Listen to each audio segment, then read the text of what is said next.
आपने आला हजरत की बात की है, क्या आप हजरत उमर को तो हजरत उमर कहते हो, हजरत अबू बकर को हजरत अबू बकर कहते हो और आला हजरत को आला हजरत कहते हो। जिन उलमा के आप सवाल लेके आए ना, वो कहते हैं प्लेनेट अर्थ पे सबसे बड़ा अगर टाइटल है ना तो आला हजरत है। आप क्या समझ रहे हैं? शेखुल इस्लाम तो शाही कोई नहीं, वो कहते हैं ये शेखुल इस्लाम से बड़ा टाइटल है जो आपने दिया, जो टाइटल आपने हजरत उमर को नहीं दिया हुआ। आज तक किसी ने कहा आला हजरत उमर, सब कहते हैं हजरत उमर, हजरत अबू बकर, हजरत उस्मान, हजरत अली। तो देवबंद और अहले हदीस कहते हैं और बरेलवियों खुलफाए राशिदीन छड़े हजरत और तुम्हारा अब्बा आला हजरत, कि हजरत अबू बकर सिर्फ हजरत अबू बकर है और अहमद बरेलवी आला हजरत बरेलवी है। मुझे बताएं दोनों में से कौन सा बड़ा टाइटल है? वो कहते हैं आला का मतलब पता क्या है? सुबहान रब्बियल आला।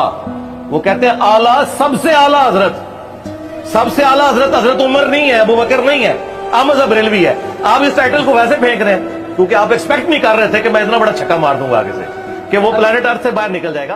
तो जब सबसे पहले तो आला ये बड़े को बोलते हैं, बुलंद को, अजमत वाले को बोलते हैं। तो आला हजरत का मतलब ये हुआ बड़े हजरत। इमाम अहले सुन्नत रहमतुल्लाहि तआला अलैह के दौर में आपको बड़े मौलाना साहब कहा जाता था आमतौर पर। अच्छा, अब ये जो आपने खुद इब्तिदा फरमा दी इस हवाले से कि नबी के करीम सल्लल्लाहु तआला अलैहि वसल्लम के नाम के साथ हम देखें तो आमतौर पे हजरत सैयदना मोहम्मद रसूलुल्लाह सल्लल्लाहु अलैहि वसल्लम के अल्फाज इस्तेमाल किए जाते हैं, या हजरत सैयदना अबू बकर सिद्दीक रदी अल्लाह तआला अन्हु, हजरत सैयदना अली अल मुर्तज़ा रदी अल्लाह तआला अन्हु, सबके साथ हजरत के लफ्ज़ इस्तेमाल किए जाते हैं और आला हजरत के साथ जो है वो आला हजरत का लफ्ज़ हम इस्तेमाल करते हैं।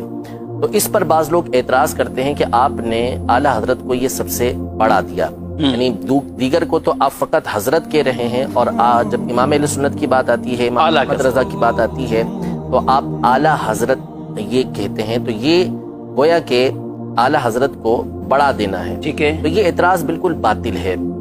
असल ये है कि अव्वल तो मैं आपको इसके कुछ इल्ज़ामी जवाबात अर्ज़ कर दूं कि ऐसे अल्फाज जो होते हैं वो उमूमी तौर पे लक़ब के तौर पे इस्तेमाल होते हैं, ठीक है। और जब लक़ब इस्तेमाल होता है तो उसमें उसके ये नहीं होता कि इस्तिग़राक़ी यानी उसके तमाम के तमाम अफराद यहाँ पर मुराद हों, बल्कि एक मखसूस तबका वहाँ पर मुराद होता है। इसकी मिसाल लीजिए, मिसाल के तौर पर हज़रत सैयदना हसन मुज्तबा रज़ी अल्लाह तआला अन्हु जो नबी के करीम सल्लल्लाहु तआला अलैहि वसल्लम के नवासे हैं और जन्नती नौजवानों के सरदार हैं, लेकिन जब हम उनका नाम लेते हैं तो हम कहते हैं सैयदना इमाम हसन मुज्तबा, ठीक है। इमाम हुसैन रज़ी अल्लाह तआला अन्हु, सही, शहीद करबला, जन्नती नौजवानों के सरदार हैं, लेकिन क्या कहा जाता है? इमाम हुसैन, ठीक है। इमाम मोहम्मद बाकिर रज़ी अल्लाह तआला अन्हु अहले बैत अतहार में से हैं, इमाम आज़म के असातिज़ा में से हैं। इमाम जाफ़र सादिक अहले बैत अतहार में से हैं, इमाम आज़म के असातिज़ा में से हैं। इमाम हसन बसरी, इमाम इब्न सीरीन, इमाम मालिक, इमाम शाफ़ई, इमाम अहमद बिन हम्बल। आप ताबईन के नाम के साथ चलते चले जाएं कि अकाबिर ताबईन जो हैं या तबई ताबईन जो हैं या उनके बाद के अफराद हैं तो उनके साथ हम बोलते हैं इमाम। लेकिन जब बात आती है नौमान बिन साबित रहमतुल्लाहि तआला अलैह, अबू हनीफा रहमतुल्लाहि तआला अलैह, तो उनके नाम के साथ हम बोलते हैं इमाम आज़म। आज़म और आला का माना एक ही है, यानी बड़े इमाम। तो अब कोई ये इतराज करे कि यार आपने तो इमाम आज़म को इमाम हसन मुज्तबा से बढ़ा दिया, इमाम हुसैन से बढ़ा दिया, हालांकि ऐसा कोई भी नहीं कहता, ठीक है। ये एक मिसाल हो गई इल्मी एतबार से। अब मिसाल के तौर पर एक और मिसाल दुनियावी एतबार से, हमारे जो कायद हैं, हमारे रहनुमा, सबसे बड़े रहनुमा कौन है? नबी के करीम सल्लल्लाहु तआला अलैहि वसल्लम की ज़ात गिरामी। हमारे कायद हम ये कहेंगे कि अबू बकर सिद्दीक रज़ी अल्लाह तआला अन्हु हैं, हमारे कायद खुलफाए राशिदीन हैं, हमारे कायद अहले बैत अतहार हैं। हम कायद कहते हैं कि कायद अहले सुन्नत फुला कायद, फुला कायद, फुला कायद, लेकिन जब मोहम्मद अली जिन्ना साहब का नाम आता है तो हम क्या कहते हैं? कायद आज़म। तो क्या कायद आज़म कह के हमने उनको नबी के करीम सल्लल्लाहु अलैहि वसल्लम से बड़ा कायद बना दिया? हरगिज़ ऐसा नहीं। तो असल ये है कि ये जो लक़ब होते हैं, इस तरह के जो अल्फाज होते हैं, इनको बोलते हैं कि ये उमूर निस्बिया में से हैं। उमूर निस्बिया का मतलब ये होता है, जैसे मिसाल के तौर पर मैं ये कहूँ कि सबसे बड़े आलिम जो है सज्जाद भाई, मुफ्ती सज्जाद साहब है, ठीक है। तो अब कोई ये कहेगा कि क्या मुफ्ती सज्जाद साहब जिनको मैंने सबसे बड़ा आलिम कहा, तो ये क्या मुफ्ती कासिम साहब से भी बड़े आलिम हैं?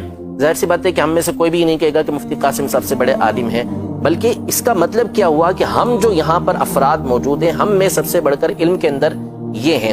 تو اس کا مطلب یہ ہے کہ اس طرح کے القابات جب استعمال ہوتے ہیں تو مخصوص طبقہ، مخصوص دائرہ یہ مراد ہوتا ہے. تو اعلیٰ حضرت امام اہل سنت رحمۃ اللہ تعالی علیہ کے لیے جب یہ لفظ استعمال کیا جاتا ہے تو اس کا مطلب یہ ہوتا ہے کہ آپ اپنے زمانے کے افراد اور اپنے مابعد کے افراد کے اوپر فوقیت رکھتے ہیں، اپنے بعد والے افراد کے اوپر آپ فائق ہیں، بلند ہیں ان سے، علم کے اندر، تقوی کے اندر، عشق کے اندر، ان تمام چیزوں میں اللہ نے آپ کو بلندی عطا فرمائی تھی. اس لیے علماء نے آپ کو اعلیٰ حضرت کا یہ لقب دیا.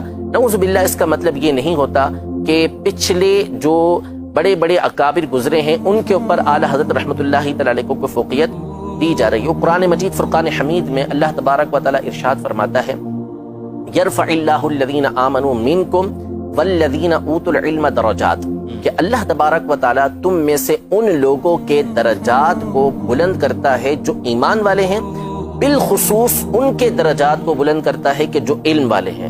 تو امام اہل سنت علم کے اندر اپنے زمانے کے اندر سب سے فائق تھے، اس اعتبار سے بھی آپ کے درجات کے دوسروں سے بلند. قرآن پاک میں ایک اور مقام پہ اللہ تبارک و تعالی ارشاد فرماتا ہے وَأَنْتُمُ الْأَعْلَوْنَ إِن كُنْتُم مُؤْمِنِينَ، اگر تم ایمان والے ہو، مومن ہو تو تم ہی اعلیٰ ہو. تو اعلیٰ حضرت رحمۃ اللہ تعالی علیہ کامل ایمان والے تھے کہ آپ جب پیدا ہوئے اس کی جو تاریخ بنتی ہے وہ بنتی ہی یہی ہے کہ اللہ تبارک و تعالی نے ان کے دلوں کے اندر ایمان کو مضبوط کر ڈالا ہے. تو امام اہل سنت کامل مومن تھے، اس اعتبار سے بھی آپ کو اعلیٰ کہا جاتا ہے. تو نعوذ باللہ اس کا مطلب یہ نہیں کہ آپ پچھلوں سے بھی یعنی جو اکابر تابعین ہیں، جو صحابہ کرام علیہم رضوان ہیں، ان سے بھی اعلیٰ ہوں، ایسا نہیں، بلکہ اپنے ایک دائرے کار کے اندر اپنے بعد والوں کے اوپر آپ کو یہ الفاظ، یہ لفظ جب بولے جاتا ہے تو ان میں بلندی مراد ہوتی ہے. اور لقب جب دیے جاتے ہیں نا تو لقب سے ایک مخصوص شخصیت مراد ہوتی ہے، اس میں استغراق یعنی تمام کے تمام کو گھیر لینا یہ مراد نہیں.